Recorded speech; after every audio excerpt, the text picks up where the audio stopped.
안녕하세요. 유튜브 시청자 여러분, 저희는 백송교회에서 훈련받고 사역하고 있는 원미연 목사, 차유미 전도사, 허신영 전도사입니다. 백성교회는 매일 낮밤으로 예배를 드리며 살아있는 말씀으로 힘을 얻어 하나님의 동역자로 거듭나는 곳인데요. 귀한 은혜가 있는 곳, 영혼의 깊은 치유가 이루어지는 곳인 저희 백송교회 백송수양관의 집회 일정을 말씀드리겠습니다. 8월 26일 월요일 저녁부터 8월 30일 금요일 저녁까지 보령 백송수양관에서 68차 성령 컨퍼런스가 진행됩니다. 여러분, 첫날은 저녁부터이고요. 저녁 예배 시간은 7시 30분, 오전 예배는 11시입니다. 그리고 추석을 맞이하여 가족 치유 부흥회가 열리는데요. 9월 9일 월요일 저녁부터 9월 13일 금요일 저녁까지 보령 백송수양관에서 진행됩니다. 또 가을에 캐나다에서 성령 컨퍼런스가 열리는데요. 9월 25일부터 10월 5일까지 저녁 7시 30분에 주일을 제외하고 계속해서 집회가 진행됩니다. 10월에는 14일에서 17일, 21일에서 24일 두 번의 부흥회가 열리게 됩니다. 그리고 백송교회 백송수양관에서는 특별 집회 일정 이외에도 인천, 대구, 보령, 미국, 캐나다에서 계속해서 집회가 진행됩니다. 여러분, 백송교회 백송수양관에 오셔서 하나님이 일하시는 예배 가운데 내면에서부터 영성혁명을 일으키시고 뜨거운 찬양과 열정적인 말씀을 통해 열매 맺는 삶으로 변화되는 기적의 현장, 변화의 현장, 치유의 현장 백성교회 백송수양관으로 사랑하는 여러분을 초대합니다. 골로새 3장 15절로 17절 말씀 함께 봅니다.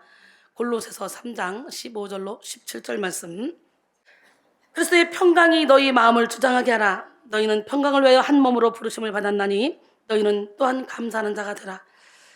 그리스도의 말씀이 너희 속에 풍성히 거하여 모든 지혜로 피차 가르치며 권면하고 시와 찬송과 신령한 노래를 부르며 감사하는 마음으로 하나님을 찬양하고 또 무엇을 하든지 말에나 일에나 다 주 예수 이름으로 하고 그를 힘입어 하나님께 감사하라. 오늘 골로새서 3장 15절로 17절 말씀으로 평강의 통치를 받는 마음이라는 제목으로 은혜를 할 때 여러분 모두가 다 평강의 통치를 받기를 원합니다. 항상 기뻐하라, 쉬지 말고 기도하라, 범사에 감사하라. 이것이 그리스도 예수 안에서 너희를 향한 하나님의 뜻이라. 어떻게 항상 기뻐하고 범사에 감사하며 쉬지 말고 기도할 수 있습니까? 잠 안 잡니까? 여러 가지 어려운 일이 당하는데 어떻게 그때 기뻐할 수 있습니까? 그러나 우리의 시민권은 하늘에 있습니다. 육은 이 세상에 있기 때문에 이 세상 법을 따라가야 되고 이 세상에서 희노애락을 누리겠죠. 그러나 우리의 영혼은 시민권이 하늘에 있기 때문에 이 세상에 어떤 환경이 펼쳐진다 할지라도 우리의 영혼에는 항상 평강이 우리의 마음을 주장하기 때문에 평강한 삶, 행복한 삶을 살 수 있게 될 줄 믿습니다. 그래서 오늘 본문이 그죠. 그리스도의 평강이 너희 마음을 주장하게 하라.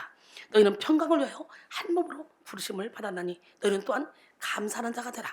할렐루야. 지금 우리나라는요 우울증 대란에 시달리고 있습니다.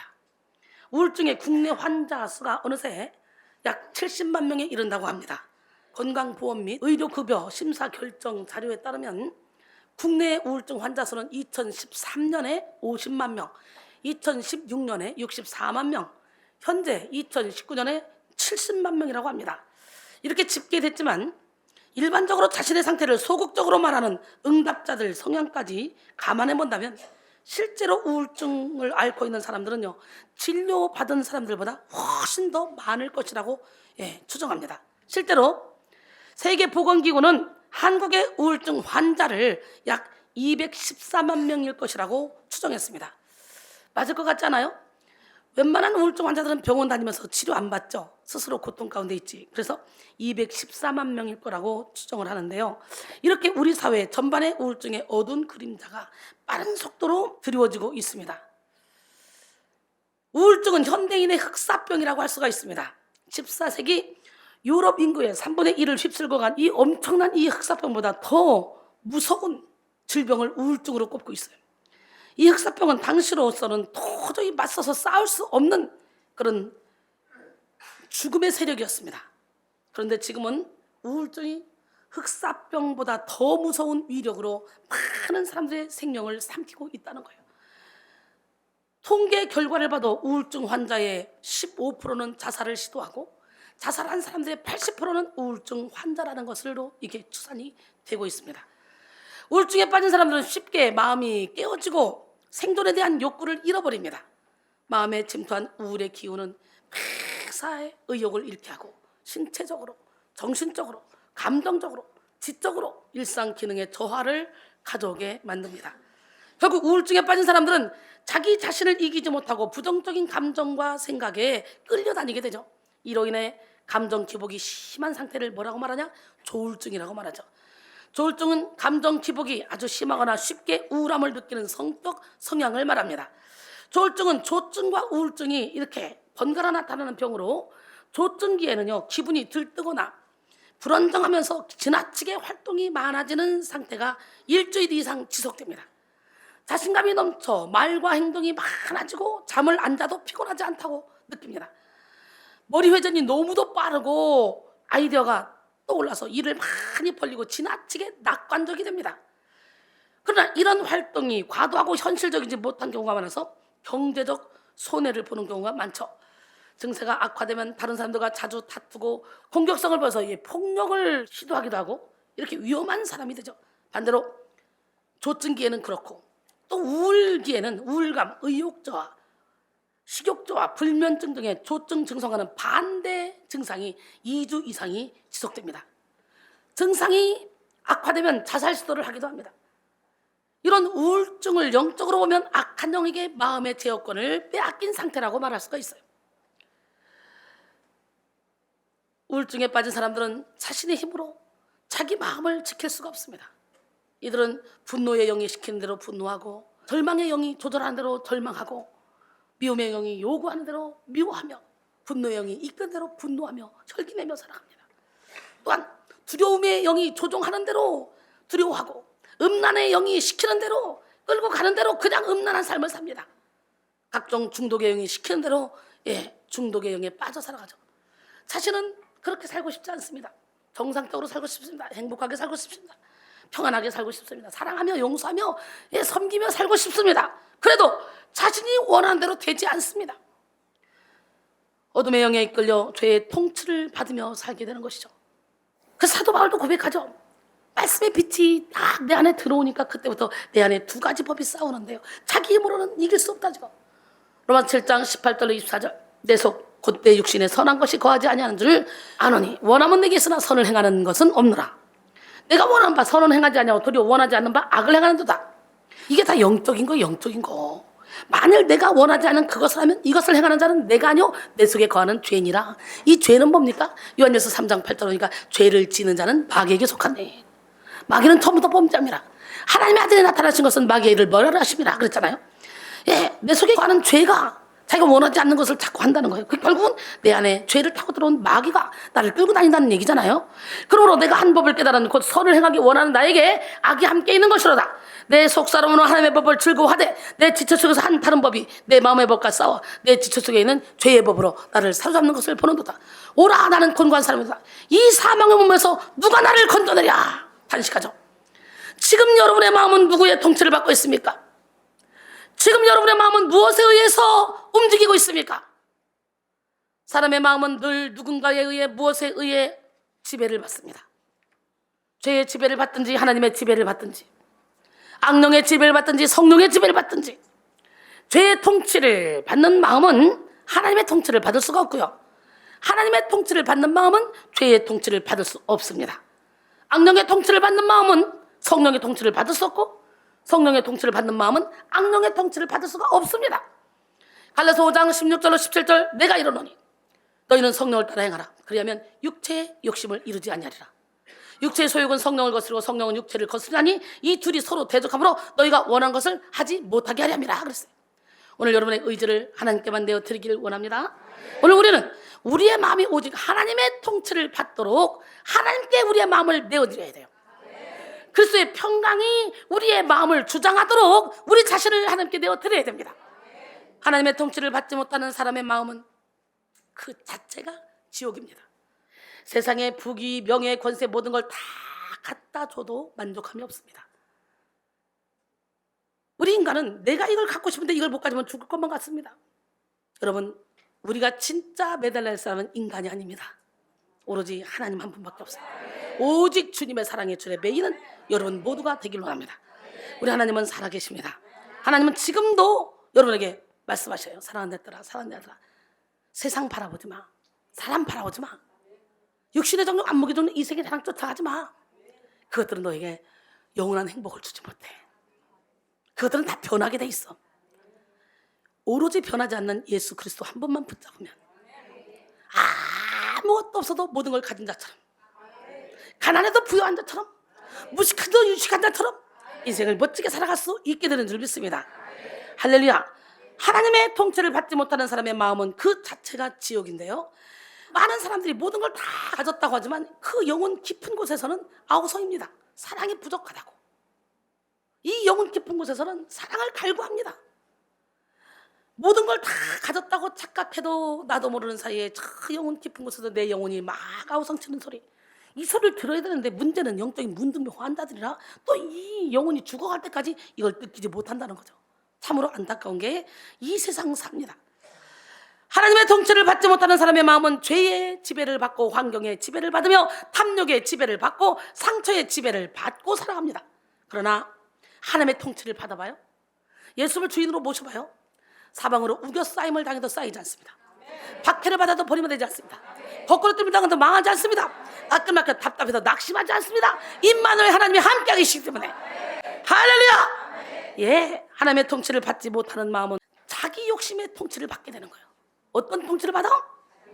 누군가의 통치를 받고 있거든요. 인간은 누구나 혼자 사는 게 아니거든요.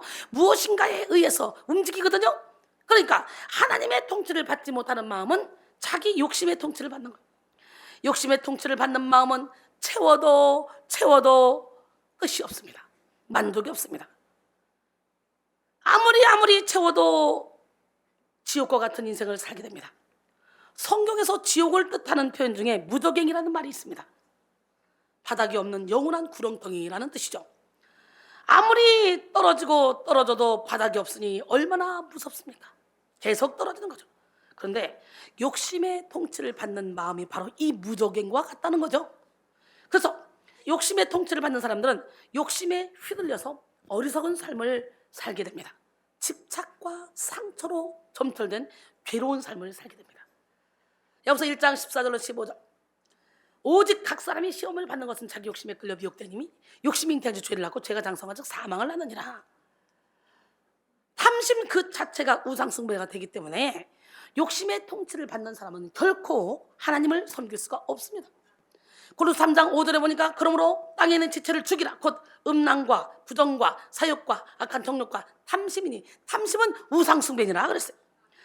자기 욕심의 통치를 받는 사람은 언제나 땅의 일에 몰두하며 이기심을 채우는 일에 혈안이 되어 살아갑니다.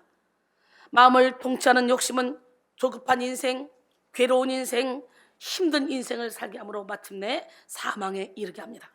이런 욕심의 통치가 무서운 것은 제어할 수 없다는 점에 있죠.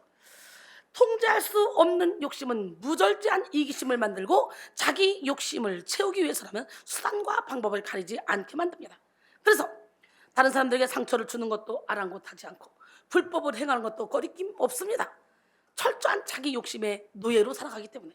그러나 여러분, 예수 안에서 자족하는 마음을 가지면 아무것도 없는 자 같으나 모든 걸 다 가진 자처럼 인생을 행복하게 살아갑니다. 우리는요, 내일 행복하게 살아야지, 모레 행복하게 살아야지 아닙니다. 내일 일은 우리가 알 수가 없어요. 1시간 후에, 아니 1분 후에도 우리는 어떤 일이 벌어질지 몰라요. 우리는 지금 이 자리에서 하나님 내게 주어진 시간 최선을 다해서 행복하게 기쁘게 즐겁게 섬기며 나누며 베풀며 살아가야 됩니다. 그렇게 매일매일 내게 주어진 그 시간을 최선을 다해 살다 보면 어느 순간에 내 일평생 정말 행복했노라 라고 고백하게 되는 거예요.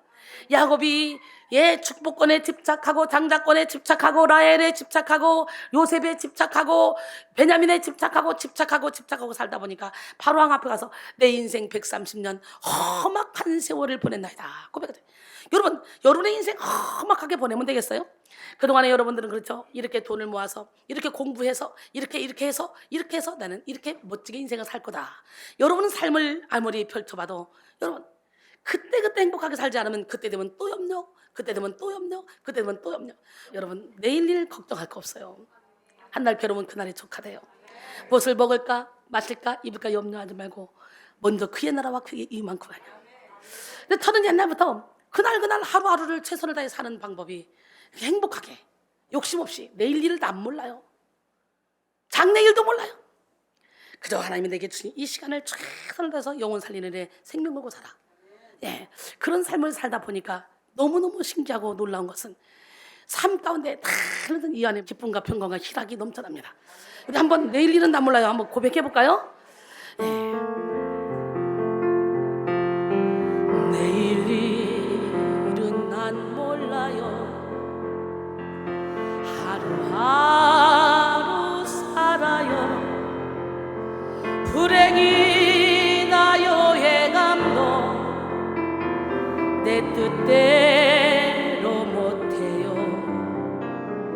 험한 이 길 가고 가도 끝은 없고 고네요. 주님 예수 팔레미사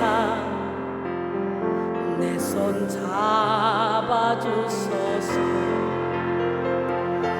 내일 일은 난 몰라요. 장래일도 몰라요. 아버지여 날 붙드사 평탄한 길 주옵소서. 내일 일은 우리가 알 수가 없어요. 기적의 하나님, 능력의 하나님, 살아계신 하나님, 멋쟁이 하나님은 지금도 사랑에 따라 내일 바라보지 말고 그날 한날 괴로운 그날로 족한 거야. 만족하며 잔족하며 살아가는 우리 모두가 되길 원합니다. 여러분은 어때요? 욕심의 지배를 받고 있지는 않습니까? 육신의 정욕, 안목의 정욕, 이생의 자랑에 끌려다니고 있지는 않습니까? 이 시간 욕심에 빠져있던 마음의 통치권을 되찾아 오기를 소원합니다. 오직 하나님께만 인생의 주권을 내어드리고 주님이 주시는 넘치는 은혜에 감사하며 살아가기를 바랍니다. 그 다음에 하나님의 통치를 받지 못하는 마음은 부정적인 감정의 통치를 받습니다. 처음에는 무슨 통치 받는다 그랬죠? 욕심의 통치. 그 다음에는 무슨 통치? 부정적인 감정의 통치. 원래 감정은 하나님이 우리에게 주신 선물입니다. 하나님이 우리에게 감정을 주심으로 풍성한 인생을 누리도록 했습니다. 하나님이 우리에게 주신 모든 감정은 복된 것입니다. 하나님이 주신 기쁨, 만족, 평안, 행복뿐만 아니라 때때로 슬픔과 분노까지도 복된 감정이 될 수가 있습니다. 그러나 하나님의 통치를 받지 못하는 마음은 사탄의 조종을 받는 부정적인 감정의 통치를 받게 되겠죠. 그래서 시도 때도 없이 분노가 나, 시도 때도 없이 미워, 실망, 두려움, 시기, 미움, 질투, 염려, 걱정, 근심, 배신감, 원통함, 공허함 등에 사로잡힙니다. 원래 감정은 하나님이 우리에게 주신 거예요. 우리는 이 감정을 주 안에서 아름답게 표출을 해야 되는데 감성 불감증에 걸린 사람 많습니다. 우울증 걸려봐. 감정 없어요. 기쁜 일이 있어도 웃지 않습니다. 슬픈 일이 있어도 울지 않습니다. 뭐가 기쁜데 뭐가 슬픈데 눈물이 메말른 사람들 오늘 감성을 회복하기를 원합니다. 하나님이 주신 기쁨, 평안, 만족, 행복뿐만 아니라 슬픔과 분노까지도 복된 감정이 될 수 있다고 그랬죠. 여러분, 부정적인 감정을 통제할 수 없어서 부정적인 감정이 이끄는 대로 행동하고 스스로 자신의 삶을 망가뜨리는 사람들이 얼마나 많습니까? 대표적으로 가인을 볼 수 있잖아요. 가인, 자기의 재물은 받지 않고 동생 아벨의 재물만 받았더니 분이 났습니다. 하나님이 네가 분나면 어찌 됨이냐? 죄가 너를 원하나 너는 죄를 다스리라고 말했어요. 그런데 분노의 통치를 받았던 가인은 분노에 이끌려 동생 아벨을 쳐 죽이고 말았잖아. 부정적인 감정의 지배력은 실로 막강합니다. 우울에 짓눌린 사람은요, 우울을 떨쳐내고 싶어도 떨쳐낼 수가 없습니다. 시기 질투에 사로잡힌 사람은요, 시기 질투에서 벗어나고 싶어도 자기 스스로는 벗어날 수 없습니다. 그렇게 오늘 우리는 부정적인 감정의 통치에서 벗어나기 위해서 하나님의 통치를 받아야 됩니다. 하나님은 우리 마음을 의와 평강과 희락으로 통치하시고 먹는 것과 마시는 것이 아니오 오직 성령 안에 있는 의와 평강과 희락으로 통치하기를 원하십니다. 할렐루야. 하나님의 통치를 받지 못하는 마음은 또 악한 생각의 통치를 받습니다. 여러분, 하나님의 나라는 여기 있다 저기 있다 아니고 우리 마음속에 있어요. 하나님의 나라는 먹고 마시는 것이나 의와 평강과 희락입니다. 예, 사랑스러운 어떤 여인이 다른 그리스도인 자매에 대해서 매우 화가 났습니다. 그리고 그 둘은 언쟁을 벌였는데 그가 상대에게 이렇게 말합니다. 더 말해봐. 성경을 내려놓고 내가 너 얼굴을 쳐버릴 테니까. 근데 그 사람은, 그녀는 성경책을 가지고 있지 않았어요. 그 얘기는 뭐냐? 성경에서 통치하는 사람 아니죠. 뭐냐? 그 여자가 한 말의 의미는 성경이 어떤 경고와 주의를 준다 할지라도 나는 성경하고 관계없이 너를 밀어버릴 거야. 나는 성경이 어떤 교훈을 준다 할지라도 나는 성경의 법을 따르지 않고 화나는 대로 너에게 행동할 거야. 이런 말입니다. 예, 성경에 주는 어떤 경고와 주의를 나는 신경 쓰지 않을 거야. 잠시 이걸 보류할 거야. 그리고 너 싸울 거야. 지금 그 얘기야. 성경을 내려놓고 너를 쳐버릴 테니까. 이 얘기는. 이 사람은 뭐예요? 아직 성경의 통치를 받지 않고 있는 사람이죠. 어때요? 가끔 싸울 때 애따 성경이 이렇든 저렇든 멀고 성경 밀어놓고 나 너 쳐버릴 거야. 확. 하나님이 뭐라 하든 말든 나 관계없어. 나 일단 보류해놓고 너 쳐버릴 거야. 그러니까 싸우는 거 아니야 여기서? 얘기해봐. 성경은 하나님 사랑 이웃 사랑이고 7번씩 7번이라도 용서하라고 했는데 여기서 다툼이 일어난다. 시기 질투가 일어난다. 그거 뭐야? 일단 성경이 뭐라 하든 말든 일단 보류하고 난 지금은 확 쳐버릴 거야. 오늘 예수 이름으로 그런 마음을 가진 사람 다 떠나가기를 원합니다. 우리는 혈과 육의 싸움이 아니에요. 공중권세 잡은 악한 영과의 싸움이에요. 사람들 배후의 환경에 배후의 역사는 이 어둠의 영을 볼 수 있는 눈이 있어야 우리가 사랑과 싸우지 않고 그 배후에 있는 어둠과 싸워서 우리는 승리할 수가 있어요. 시내 유명한 옷가게에서 딱 하루 날 잡아서 50% 세일하는 날이 있어요. 9시에 문을 여는데 7시, 8시 막 할 거 없이 7시부터 사람들이 와서 줄을 씁니다. 쫙 줄을 서요. 근데 9시 10분 전에 웬 사나이가 앞으로 쑥 갑니다. 저거 새치기 하는 거 봐 저거. 그래가지고 끌어냅니다. 사람들이. 끌어내니까 끌려왔다가 다시 갑니다. 밀치고 막 또 끌어냅니다. 그러니까 이 사람이 쳐다보고는 황당해서 또 다시 갑니다. 그랬더니 이제 사람들이 끌어내서 줄 밖으로 밀어내고 두드러 팹니다. 그러니까 이 사람이 막 털고 일하더니 하는 말, 아 정말 한 번만 나를 이렇게 맡기만 해봐. 그냥 절대로 문을 안 열어줄 테니까. 내가 이 옷가게 사장이란 말이오. 악한 생각의 통치를 받는 사람들은 생각의 저권을 사탄에게 쉽게 빼앗깁니다. 그러니까 몇 사람이 막으니까 아, 이 사람이 주인인가 봐 생각하는 게 저 사람 새치겠나 봐. 모든 사람이 함께 그렇게 생각하고 함께 밀어내는 거죠. 그래서 사탄이 주는 생각에 쉽게 노출되고 사탄이 주는 생각에 지나친 의미를 부여해서 부정적인 생각들을 점점 더 확대시켜 나갑니다. 이들은 자신이 가지고 있는 편견, 고정관념, 선입견이 절대적인 것이라고 생각하기 때문에 진리를 깨닫지 못합니다. 참으로 많은 사람들은요, 많은 사람들을 통치하고 있는 이 생각의 덩어리들은 오랜 세월을 다져진 것들로서 굉장히 바꾸기 힘든 막강한 세력입니다. 오늘 여러분의 생각을 내려놔야 돼요. 여러분의 생각과 하나님의 생각은 다릅니다. 여러분의 길과 하나님의 길은 다릅니다. 할렐루야. 오늘 우리는 하나님의 통치를 받기 위해 모든 악한 생각을 다 깨뜨려야 돼요. 하나님은 인간적인 생각을 깨뜨리고 기도와 간구로 하나님의 통치를 구하는 자에게 평강으로 응답하십니다. 빌립보 4장 6절로 8절 보니까 아무것도 염려하지 말고 다만 모든 일에 기도와 간구로 너희 구할 것을 감사함으로 하나님께 아뢰라. 그리하면 모든 지각에 뛰어난 하나님의 평강이 그리스도 예수 안에서 너희 마음과 생각을 지키시리라. 끝으로 형제들아 너희가 무엇에든지 참되며 무엇에든지 경건하며 무엇에든지 오르며 무엇에든지 정결하며 무엇에든지 사랑받을 만하며 무엇에든지 칭찬받을 만하며 무슨 덕이 있든지 무슨 기림이 있든지 이것들을 생각하라 그랬어요. 이 시간 여러분 모두가 욕심의 통치, 부정적인 감정의 통치, 그리고 악한 생각의 통치에서 빨리 벗어나서 하나님의 통치권 속으로 들어가시기 바랍니다. 하나님은 하나님의 통치를 받으라고 우리를 부르셨어요. 하나님의 통치를 받을 때 우리의 삶에 감사가 넘치고 자유함이 충만하며 모든 악을 이길 수 있는 능력을 누릴 수가 있습니다. 특별히 오늘 우리는 그리스도의 평강이 우리의 마음을 주장하도록 해야 돼요. 우리의 모든 생각과 마음을 내려놓고 주님의 평강이 우리를 통치하도록 우리를 내어드려야 돼요. 오늘 본문 15절에 그리스도의 평강이 너희 마음을 주장하게 하라. 너희는 평강을 위하여 한 몸으로 부르심을 받았나니 너희는 또한 감사하는 자가 되라. 참된 평강은 오직 그리스도 예수께만 있습니다. 세상은 이 평강을 우리에게 줄 수 없습니다. 인간이 수고와 노력에 의해서도 아무리 많은 수고를 했나도 참된 평안이 있을 수 없어요. 참된 평강은 오직 하늘로부터 내려오는 선물입니다. 할렐루야. 참된 평강, 하나님께로부터 오는 이 평강은 갈등도 없고 고난도 없는 것으로 많은 사람들이 생각을 하죠. 그러나 그렇지 않습니다. 하나님으로부터 오는 평강을 얻기 위해서 우리가 갈등이 없고 고난이 없다. 이건 여러분 착각하는 거예요. 왠 줄 알아요? 세상은 악한 영이 지배하고 있기 때문에 하나님의 평강을 누리기 위해서는요, 우리는 부단한 고난을 당해야 돼요. 그리스도와 예수와 함께 고난을 받으라 그랬어요. 박해를 받으라 그랬어요. 요한복음 15장 18절로 19절, 세상이 너희를 미워하면 너희보다 먼저 나를 미워한 줄 알라. 너희가 세상에 속하였으면 세상이 자기 것을 사랑할 것이나 너희는 세상에 속한 자가 아니요 도리어 내가 너희를 세상에서 택하였기 때문에 세상이 너희를 미워하느니라 그랬어요. 그리스도의 평강은 문제가 없어서 누리는 평강이 아닙니다. 갈등이 있고 고난이 있고 아픔이 있음에도 불구하고 누릴 수 있는 평강입니다.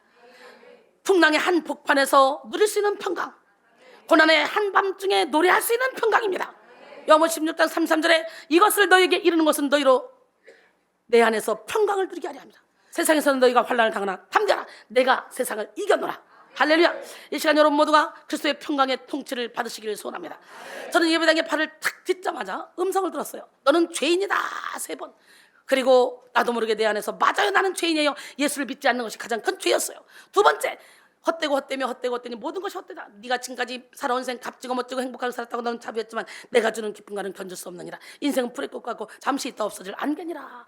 이 음성이 들리더니 3번째가 바로 내가 너에게 평안을 주노니 내가 주는 평안은 세상이 주는 것 같지 아니하노라. 예배당에 발을 딛자마자 나는 죄인이라는 걸 알게 됐고 세상에 헛된 거라는 걸 알게 됐고 예수님은 평강의 왕으로 오신다는 걸 알게 됐어요. 이거 알면 다 아는 거 아니에요? 그러고 보면 이순이는 참 특별한 부르심을 받은 것 같아요. 예, 요한복음 14장 27절에 평안을 너에게 끼쳐놓으니 곧 나의 평안을 너에게 주노라. 내가 너에게 주는 것은 세상이 주는 것과 같지 아니하니라. 너희는 마음에 근심하지 말고 두려워하지도 말라 그랬어요. 예수님이 제자들과 함께 배를 타실 때 큰 풍랑이 일어났습니다. 엄청나게 큰 풍랑 가운데서 제자들은 당황해하며 주무시고 있는 예수님을 깨웠습니다. 그러나 예수님은 말 한마디에 그 풍랑은 잠잠해졌죠.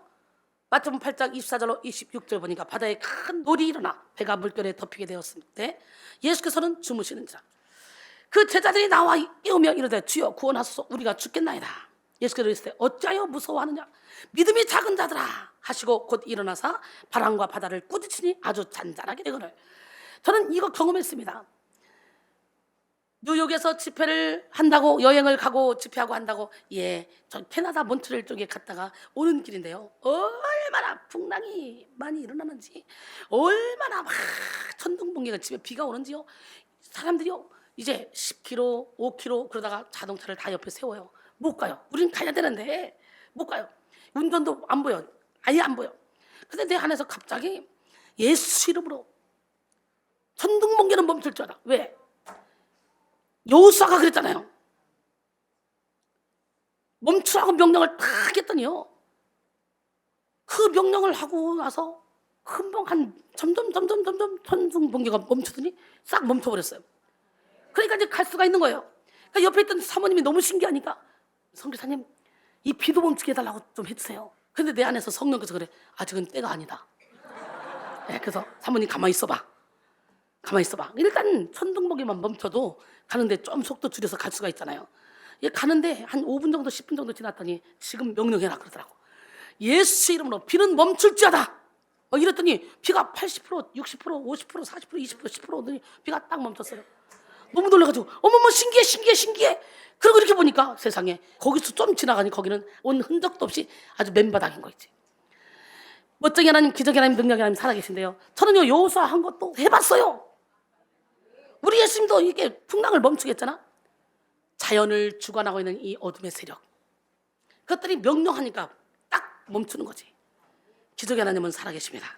이렇게 부활하신 예수님의 최고 감심사는 뭐냐? 평강. 뭐라고요? 평강입니다. 평강. 우리 하나님은 우리에게 평강을 주시길 위해서 오셨습니다. 그래서 여러분 마음에 어떤 풍랑이 일어나고 있습니까? 예수의 평강을 맛보십시오. 예수의 평강은 절대적인 축복입니다. 평강이 없으면 그 수많은 돈도, 대단한 지식도, 능력도, 화려한 미모도, 엄청난 명예도 모두 다 아무런 소용이 없습니다. 평강이 빠진 축복은 그 어떤 것도 축복이 아닙니다. 평강은 우리 주님께서 우리에게 주시고자 하는 제1의 기도 응답이요 최우선의 축복입니다. 부활하신 예수님도 제자들에게 나타나서 가장 먼저 말씀하신 게 뭐예요? 평강을 선포했잖아요. 요한복음 20장 19절로 21절, 이날 곧 안식 후 첫날 저녁 때 제자들이 유대인들을 두려워하여 모인 곳에 문들을 닫았더라.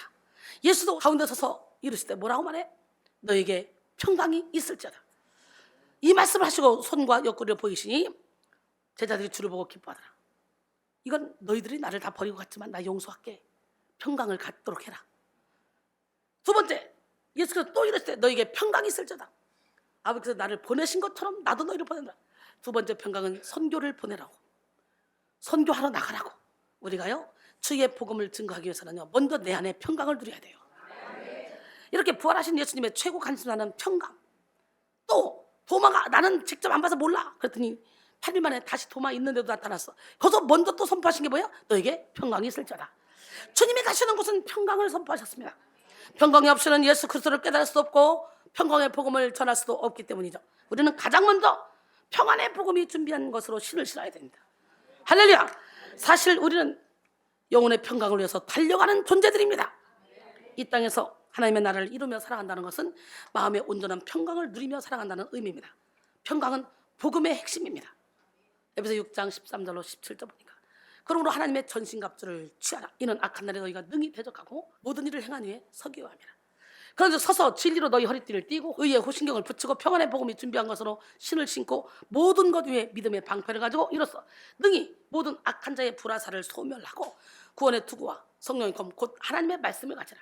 우리는 전신갑주를 입고 하나님의 말씀을 가지고 끝까지 우리의 평강을 저지하는 이 어둠의 세력을 물리치고 평강을 유지해야 해요.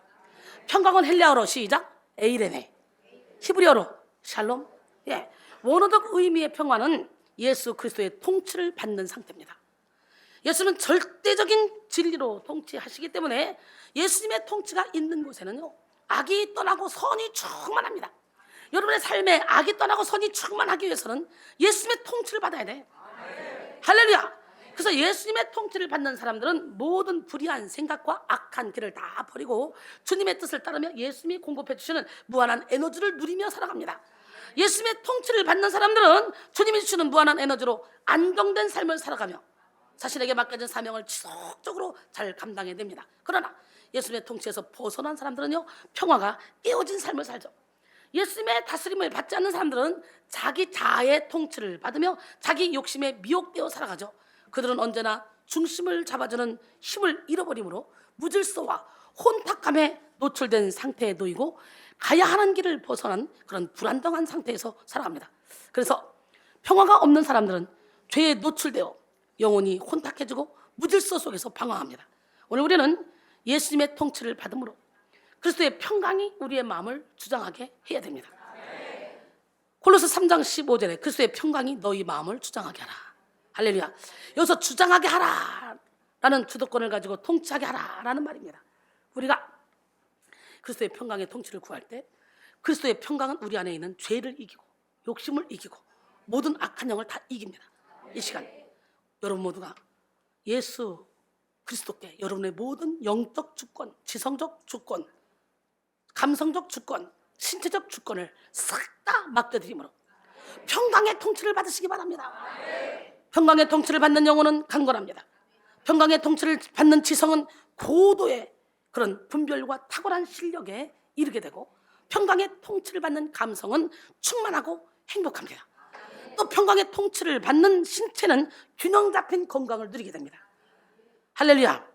멋쟁이 하나님, 기적의 하나님, 능력의 하나님 살아계십니다. 미국 감리교회의 위대한 지도자였던 웰치 감독이 101세 되던 생일에 기자들이 질문했습니다. 이분은 106세까지 살았는데요. 101세란 나이에 목사님은 두려움을 느끼지 않습니까? 죽음에 대한 두려움이 없냐는 거예요. 이에 대해 대답하기를 나는 지금부터 30년 전인 70세에 은퇴를 했는데 그때 늦게나마 진리를 깨달았습니다. 너무도 많은 사람들이 죽을 때쯤 진리를 깨달아. 왜 그래? 미리 깨달아야지. 늦게나마 진리를 깨달았습니다. 지금까지 그 70년 동안을 회고해 보니까 많은 근심과 걱정, 염려 속에 살았더라고요. 내가 그 근심과 걱정, 염려가 대부분의 실제로 생겨나지 않는 것들이었습니다. 우리는 실제로 생기지 않는 일 때문에 헛된 근심을 너무 많이 하며 살고 있습니다. 근심도 걱정도 하나님께 맡겨버리는 믿음을 가져야겠습니다. 그래서 그때부터 30년 동안 모든 것을 다 주께 맡기고 살게 되었습니다. 그 결과 이렇게 평안하게 살고 있습니다. 지금도 나는 그렇게 맡기고 살고 있습니다. 진리를 알면 진리 안의 자유 가운데 거하게 되고, 진리를 알면 이렇게 여러분의 인생을 그대로 통째로 맡길 수가 있어요. 진리를 모르니까 그저 남편을 내가, 아내를 내가, 자녀를 내가, 물질을 내가, 건강을 내가 관리하려니까, 내가 통치하려니까 인생이 힘든 거예요. 여러분의 통치권을 주님께 맡겨보지 않을래요? 저는 주님께 맡긴 지가 오래됐어요. 그때 365일 날마다 행복합니다. 평강의 통치를 받기 위해서 우리는 감사하는 자가 되어 평강을 이루는 삶을 살아야 됩니다. 찰스 슬펄전은 불행할 때 감사하면 불행이 끝나고, 형통할 때 감사하면 형통은 연장된다. 할렐루야. 외워볼까요? 불행할 때 감사하면 불행은 끝내고, 불황은 끝나고, 형통할 때 감사하면 형통은 연장된다. 누가? 찰스 스펄전 목사님이. 그렇습니다. 우리의 삶이 전인적으로 평강의 통치를 받기 위해서는 먼저 감사를 회복해야 돼요. 골로새 3장 15절에 너희는 평강을 위하여 한 몸으로 부르심을 받았나니 너희는 또한 감사하는 자가 되라. 사랑하는 여러분, 우리는 평강을 위해서 한 몸으로 부르심을 받았습니다. 그러므로 우리는 평강의 통치를 받고 평강을 이루는 삶을 살아야 돼요. 우리가 살고 있는 이 세상은 싸우고 경쟁해야 되는 약육강식의 구조로 이루어져 있습니다. 그래서 외모 지상주의, 물질 만능주의, 서열주의 등등 여기에 물든 사람들은 끊임없이 경쟁하고 다투면서 살아갑니다. 하지만 하나님은 우리를 서로 경쟁시키지 않으셨습니다. 우리 하나님은 살아계십니다. 하나님은 우리가 경쟁과 다툼을 떠나서 각각 받은 은사대로, 달란트대로 최선을 다해서 서로 평강을 이루며 살아가기를 원하십니다. 하나가 되어 주님의 뜻을 이루어드리길 원하십니다. 고린도서 12장 23절 27절 우리가 몸에 덜 귀히 여기는 것, 그것들을 더욱 귀한 것들로 입혀주며 우리 아름답지 못한 지체는 더욱 아름다운 것을 얻느니라. 그런즉 우리의 아름다운 지체는 그럴 필요가 없느니라. 오직 하나님이 몸을 고르게 하여 부족한 지체에게 귀중함을 더하사 몸 가운데서 분쟁이 없고 오직 여러 지체가 서로 같이 돌보게 하셨느니라. 만일 한 지체가 고통을 받으면 모든 지체가 함께 고통을 받고 한 지체가 영광을 얻으면 모든 지체가 함께 즐거워하느니라. 너희는 그리스도의 몸이요 지체의 각 부분이라 그랬어요. 하나님은 우리 모두를 절대적인 사랑으로 사랑하시기 때문에 모두가 1등이 되고 모두가 최고가 되기를 원하셔요. 우리 모두 함께 연합하여 악에 대항하여 싸우고 마귀를 대적하여 싸워 이겨야 됩니다. 이를 위해 우리는 감사하는 자가 되어야 돼요. 그리스도의 평강을 누리기 위해 우리는 하나님께 감사하고 이웃 간에 서로 감사하며 살아가야 돼요. 더불어 서로 용납하고 사랑해야 됩니다. 본문 속 감사가 의미하는 뜻은 고마운 마음 외에도 호의, 은사, 선물, 친절, 은혜, 용서, 탕감, 아낌없이 주는 것, 거저주는 것과 같은 그런 뜻을 담고 있습니다. 우리가 평강을 위해 감사하는 자가 되는 것은 서로 이렇게 아낌없이 호의를 베풀고 은혜를 나누며 용서하며 잘못을 탕감해준다는 뜻을 갖고 있습니다. 여러분, 이 시간 여러분 모두가 평강을 위해 감사하며 서로 은혜를 베풀고 너그러이 용서하는 삶을 살기를 원합니다. 그 다음에 평강의 통치를 받기 위해서는 우리는 예비자의 삶을 살아야 돼. 뭔 삶을? 저는 그냥 가만히 있어도 샤워를 해도 하나님 이건 좋네요, 하나님 이건 이러네요, 하나님 저건 이러네요, 이러면서 살아요. 유명한 신학자 토저는 예배는 교회가 잃어버린 보석이다. 예배는 뭐라고? 예배는 교회가 잃어버린 보석이다 그랬어요. 여러분, 삶이 예배가 돼야 돼. 야, 누가 볼 때 막 있는 대로 막 거리에 가서 막 바리새인처럼 그래놓고 막 지멋대로 사는 그게 아니라 24시간 무시로 성령 안에서 날마다 기도하면서 삶에서 열매를 보여야 돼. 삶이 기도가 돼야 되고 삶이 예배가 돼야 돼요. 현대교회가 진정한 예배를 잃어버렸다는 것을 지적하였습니다. 토저가. 여러분, 예배는 그리스도의 신앙생활에서 가장 핵심적인 위치를 차지하고 있습니다. 신앙생활은 곧 예배 생활이다 라고 말해도 과언이 아닙니다. 그런데 우리는 예배 시간뿐만 아니라 우리의 삶 자체가 하나님께 드려지는 예배가 돼야 돼. 골로새 3장 16절에 그리스도의 말씀이 너희 속에 풍성히 거하여 모든 지혜로 피차 가르치며 권면하고 시와 찬송과 신령한 노래로 부르며 감사하는 마음으로 하나님을 찬양하고. 할렐루야. 예배는 자신의 삶을 하나님께 거룩한 산 제물로 드리는 거예요. 그러므로 그리스도의 통치를 원하는 사람은 예배를 통해 자신의 전부를 하나님께 거룩한 산 제물로 바쳐야 됩니다. 로마서 12장 1절에 그러므로 형제들아 내가 하나님의 모든 자비하심으로 너희를 권하노니 너희 몸을 하나님이 기뻐하시는 거룩한 산 제물로 드리라. 이는 너희가 드릴 영적 예배니라. 하나님께 자신을 드리는 예배는 풍성한 말씀 속에서 시와 찬송과 신령한 노래 속에 이루어집니다. 말씀 속에 자신의 이론을 깨뜨리고 찬양 속에 하나님께 감사하며 성령의 인도를 받음으로 우리는 우리 인생 전부를 하나님께 내어드려야 됩니다. 평강의 통치를 받기 위해 무슨 일이든지 또 예수의 이름으로 해야 돼요. 무엇을 하든지 말에나 일에나 또 주 예수의 이름으로 하고 그를 힘입어 하나님께 감사하라. 오늘 본문 17절이죠. 말과 일을 주 예수의 이름으로 하는 것은 두 가지 의미를 가지고 있습니다. 첫째는 예수님께서 받으실 만한 삶을 산다는 것이고요. 둘째는 자신의 힘이 아니라 예수님의 능력으로 행한다는 뜻입니다. 그렇게 무슨 일이든지 예수의 이름으로 행하는 사람은 평안합니다. 주님의 통치 안에서 주님의 능력으로 살아가기에 두려움과 불안함이 없는 것입니다. 고린도전서 10장 31절에 그런데 너희는 먹든지 마시든지 무엇을 하든지 다 하나님의 영광을 위해서 하라. 할렐루야. 로마서 14장 7절로 8절 우리 중에 누구든지 자기를 위하여 사는 자가 없고 자기를 위하여 죽는 자도 없도다. 우리가 살아도 주를 위하여 살고 죽어도 주를 위하여 죽나니 그러므로 사나 죽으나 우리는 주의 것이로다. 오늘 시간에 사나 죽으나 여러분은 누구 거? 아멘. 결론적으로 사랑하는 성도 여러분, 오늘날 많은 사람들이 어둠의 세력에게 마음을 빼앗긴 채 고통스러운 삶을 살고 있습니다. 육신의 통치를 받고 부정적인 감정의 통치를 받으며 악한 생각의 통치를 받아 지옥으로 달려가고 있는 사람들이 많이 있습니다. 이 시간 우리는 우리 마음을 통치했던 모든 악의 세력을 싹 다 몰아내고 그리스도의 평강이 우리의 마음을 통치하도록 해야 돼요. 그리스도의 평강은 죄를 이기는 능력이요 하나님의 뜻을 이루는 권세입니다. 상황과 환경을 뛰어넘는 안정감입니다. 그러므로 우리는 그리스도의 평강의 통치를 받기 위해서 먼저 감사하는 자가 되어야 되고 할렐루야. 그래서 평강을 이루고 예배를 통해 자신의 전부를 하나님께 내어드려야 됩니다. 또한 평강의 통치를 받기 위해 무슨 일이든지 예수의 이름으로 해야 돼요. 내 의로 하면 안 돼요. 할렐루야. 이 시간 여러분 모두가 평강의 통치를 받는 마음을 소유해서 이 땅에서도 천국을 누리고 하나님의 뜻을 이루는 삶을 살기 위해 여러분 자신을 다시 한번 하나님께 내어드리는 기적의 시간이 되기를 주님의 이름으로 축원합니다. 평안을 너에게 주노라. 오늘 그 주님이 오늘 여러분에게 평안을 허락하실 줄 믿습니다. 예, 우리 한번 찬양하고 잠시 기도합니다. 함께 찬양합니다. 평안을 너에게 주노라. 세상이 줄 수 없는 세상이 알 수도 없는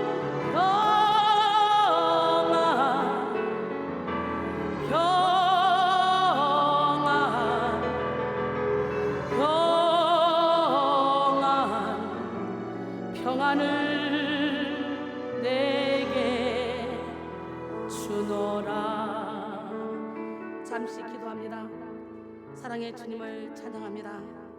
주님을 의지합니다. 주님만을 바라봅니다.